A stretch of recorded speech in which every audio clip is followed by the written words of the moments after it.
15 years back, September 2012, I was looking for what I want to do next with my career. Clueless. I was at a great job with ZS Associates, which paid me well. I was spending half of my time in US consulting listed pharma companies who wanted advice on selling their products. It was my first job after my graduation at IIT, and I was doing what I loved the most, problem solving. Then why? Then why was I looking for change? Because I had been denied a promotion, an honestly inconsequential promotion, which I felt I well deserved. I was doing great work and I didn't feel the need to justify my work to anyone. Young blood, what did I know then? I quit not sure of what I'm going to do next. And it was then when I decided to be an entrepreneur for the first time. I started Setu Serve, where we analyzed image and text content through AI algorithms back in 2012. The venture was directed towards generating employment for the bottom of pyramid, a cause that is dear to me, by skilling them to create input training data for AI algorithms. I was passionate about the problem, about the technology. Entrepreneurship seemed glamorous, had raised funds, and being my own boss seemed like a dream come true at 26 years old. Definitely sounded like roses all around me. But I wasn't prepared to be an entrepreneur. I did it for all the wrong reasons. I continuously was bothered by the gala time my friends were having. I was hardly making any money and hence not able to pursue my interests. I even started losing interest in the AI problem. So much so that it reached a point where I dreaded going to my own office every day. I decided I had to move on to what I wasn't sure again. It was one of my toughest times. I was dejected by the failure. I spent months fighting my lack of confidence. I had numerous fears. Will I be ever employed again? Most of my friends might become my bosses. These thoughts gave me sleepless nights. I stopped talking to my friends, which were my last hope of help. It definitely felt like series of never-ending thorns, sticking and giving me pains all through those 3 or 4 months. After months of introspection, though, it occurred to me that there was a silver lining at the end of it. I had looked at all my fallacies and all my problems very closely and very transparently and had acknowledged them. And that has transformed me into a braver version of me. I had an option of going back to ZS or a data analytics company, and that was comforting. Having worked and having a work experience could have worked as a plan B for me. But I went on to join Zomato at this point, where they were starting online ordering vertical. Zomato used to be a restaurant discovery firm, but they just were getting into the online ordering at that point of time. It wasn't something in my comfort zone, as it meant a huge change from analytics to business and operations. Something in me still wanted to explore. Culture here was one of taking initiatives and leading from the front. Progress needed to be fast, problem solving even faster. There was no concept of silos. None of us were just in ops or marketing or HR. One big event meant all hands on deck, doing whatever needs to be done. Each Zoman was an entrepreneur by themselves. No was never an answer, even to the most ridiculous goals.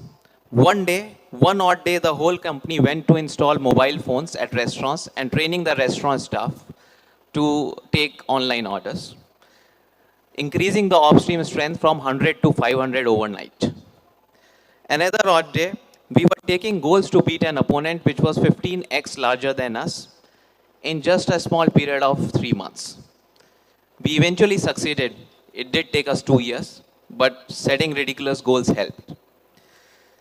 We worked on many holidays, New Year's Day, Christmas, Rakhi, being in the hospitality industry, but the learning kept me going. The success story of Zomato is an example for everyone in business school. None of this was easy. I faced questions of, can I really do this on a daily basis? But this time I decided I will not give up. I was working mad hours with no personal time at all, but hey, I was getting a salary that helped me going.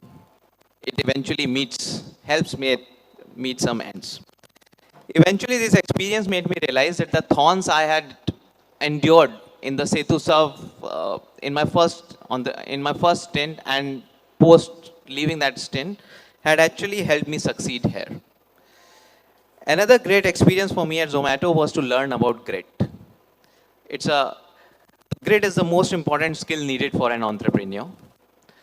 I observed our founder Dipinder Goyal, fondly called Dippy, go through a series of significant transformations during his career. In the toughest time of the business, when the business would have been closed, a company that is listed today has gone through such transformations, and the leader of that company has gone even significant transformations. His journey inspired me a lot, and I decided to put in more effort to develop persistence. Now, grit is something that I think can be nurtured outside the work too, using a hobby or a cause. For example, for me, pursuing a hobby of playing flute for 30 minutes every day has helped me develop grit. The strength I gain by sticking to routine on days when I don't feel like, and the rewards I feel when I make progress, have helped me internalize the significance of grit. Using a hobby is helpful as you are not judged by an external factors, and it's easier to commit given we already like the activity. My love for startups continued, and I joined 1MG, leading online medical services company, leading their diagnostics team. Shortly after I joined, COVID hit the world. Medical supplies and diagnostics became vital, as well as unavailable. Again, I had a chance to be a micro entrepreneur.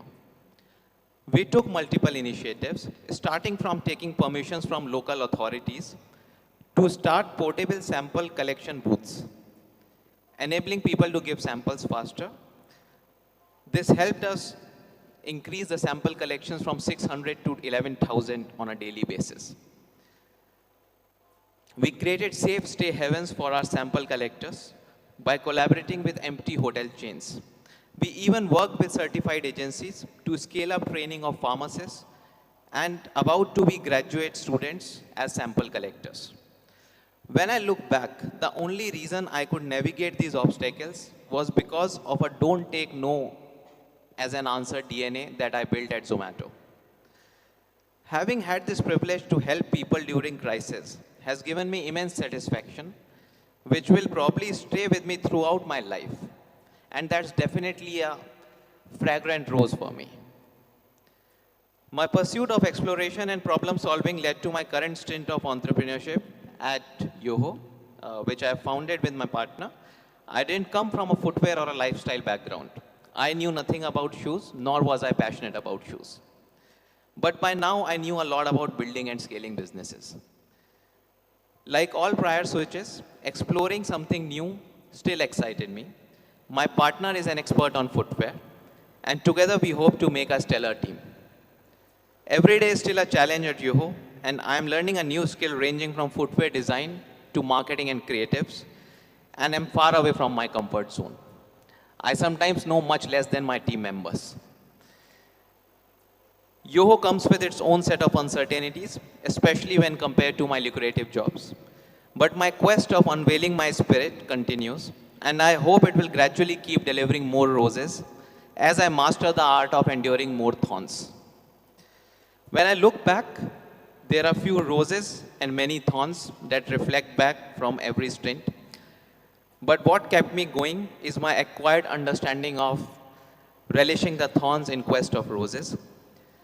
And the best of the fragrant roses are ones when we get closer and closer in the exploration of our spirit. I would like to end with a verse from Mr. Harivansh Rai Bachchan's famous poem, Madhushala. हाथों में आने से पहले नाज दिखाएगा प्याला, अधरों पर आने से पहले अदा दिखाएगी हाला, बहुतेरे इनकार करेगा साकी आने से पहले, पथिक ना घबरा जाना पहले मान करेगी मधुशाला. Please think of Madhushala as your goal, Madira or Hala as your passion of quest, and Pathik is is the person on the path.